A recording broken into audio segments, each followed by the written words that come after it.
England did not fall slowly. It did not crumble over years of decay or centuries of weakness. It fell in a single, unforgiving day. Beneath gray skies, on wet grass, to the sound of men screaming prayers they would never finish. The morning of October 14 1066 began with a king who believed he still had time. Harold Godwinson, king of the English, stood on the ridge of what we now call Sunlight Hill, looking south. His crown was less than a year old, but the weight of an entire kingdom already bent his shoulders. He had just marched his army, the Huscarls and the Ford, across the lengths of the country in a state of utter exhaustion. They had marched from one war straight into another. Just weeks before, Harold had won a stunning victory at Stamford Bridge, defeating a massive Viking invasion led by Harold Hardrada, the king of Norway. But that victory had come at a terrible, terrible cost. The dead still haunted his man's eyes. Their mail was dented.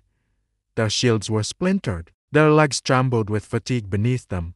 And now, another enemy waited. Across the valley, William of Normandy prepared his invasion. This was not a raiding force. This was not a territorial dispute. This was conquest methodical, brutal, and absolute. William's colorful banners, blessed by the Pope himself, snapped in the autumn wind. His elite cavalry, the pride of Normandy, shifted impatiently. His archers, thousands of them, tested their bowstrings, the air humming with deadly potential. Two men claimed England. Both believed God was on their side. Only one would leave this field alive. Harold's army formed a shield wall, the ancient, formidable Saxon defense. It was a wall of men, wood, and iron. Linden wood shields, rimmed with steel, were locked together. Iron helmets gleamed. Brothers stood shoulder to shoulder. Professional warriors, the Huscarls, with their fearsome Dane axes, stood beside farmers and the tradesmen of the Ford,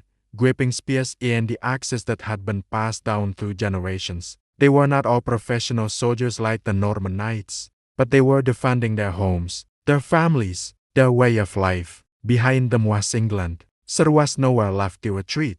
They held the high ground, a significant advantage. All they had to do was hold. The battle began around 9 in the morning. The Norman assault came hard. The first wave was a storm of arrows. The sky darkened as thousands of shafts arced upwards, raining down on the Saxon line. They clattered and decided against the wall of shields, striking faces, arms, horses. A few men fell, but the Saxons held. Then came the infantry. Norman spearmen and the mercenaries charged uphill, shouting their war cries. They crashed against the shield wall like a wave against a cliff. And like a wave, they were thrown back. The Saxons were disciplined, immovable. The great axes of the Huscarls swung in deadly arcs, cleaving through mail and the helmet with terrifying ease. The Normans were repulsed, crushed under a storm of axes and spears, leaving their dead at the foot of the hill. William's men faltered. They tried again. The cavalry charged. Horses, bred for war,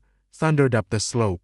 But the Saxon line held firm, a bristling wall of spear points. Horses shied away, impaled, or were brought down, their riders thrown into the chaos. The charge broke. Panic began to ripple through the Norman ranks. A rumor spread like fire: William is dead. The Duke has fallen. For a moment, history held its breath. The Norman army started to break, to flee. Victory was within Harold's grasp.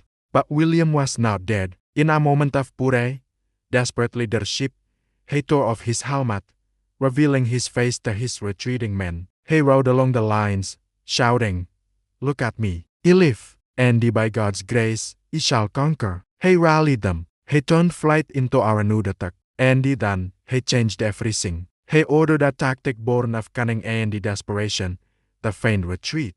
Small groups of Norman cavalry would charge, then suddenly turn and pretend to flee downhill. It was a baited trap, and the Saxons, overconfident and eager after hours of defense, fell for it. Some of the less disciplined Ford militia broke formation, their discipline finally snapping. Chasing what looked like a glorious victory, they pursued the Normans downhill. It was the mistake England would never recover from. Once the Saxons were on level ground, exposed and out of position, the trap was sprung. The Norman cavalry wheeled around with perfect precision, encircling the pursuing men and cutting them down. The shield wall, once an unbroken line of strength, now had gaps. The integrity of the Saxon defense was compromised. Hour by agonizing hour, the battle raged on. The Norman attacks became relentless. William alternated arrow volleys with cavalry charges, a brutal, grinding rhythm designed to wear the Saxons down. Blood soaked into the soil. The green grass of Senlac Hill turned a muddy crimson. The Saxon line eroded, but it did not break.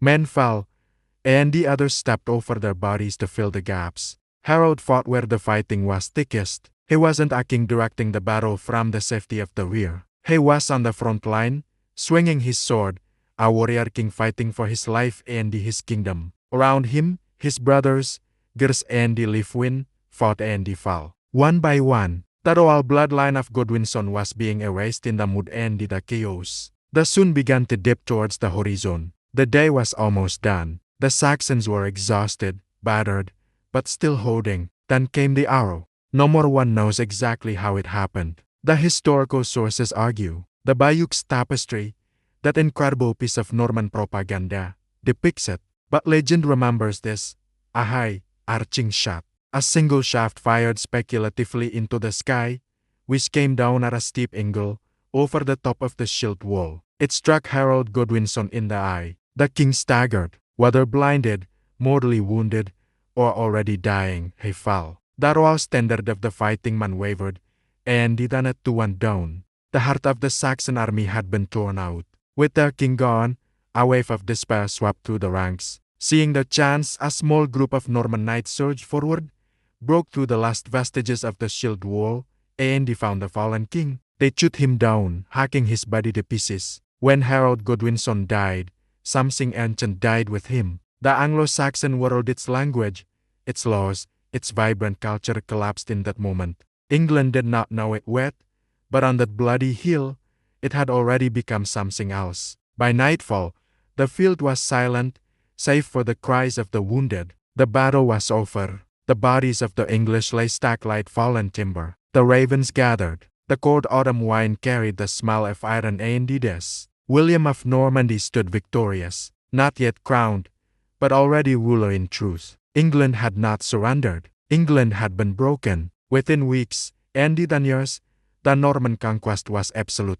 Norman castles, symbols of honor and the harsh authority, rose over Saxon towns. The old English nobility vanished, replaced by a French-speaking aristocracy. French words flooded the English language. Even the way people were ruled, the laws they lived by, and how they remembered themselves began to change forever. All because of one day, one battlefield, one broken shield wall, and the one king who lost everything before the sun set. History often speaks of empires falling slowly, of gradual decline, but England fell fast. It fell in a single day when exhaustion met ambition, when loyalty met strategy, and when fate, or perhaps just a single random arrow, chose a winner. And centuries later, the echo of the day, the Norman conquest, still shapes the world we live in. Because sometimes, history doesn't need time. It only needs a moment. Thanks for watching. If you found this story as fascinating as do, consider subscribing for more journeys into the past. See you next time.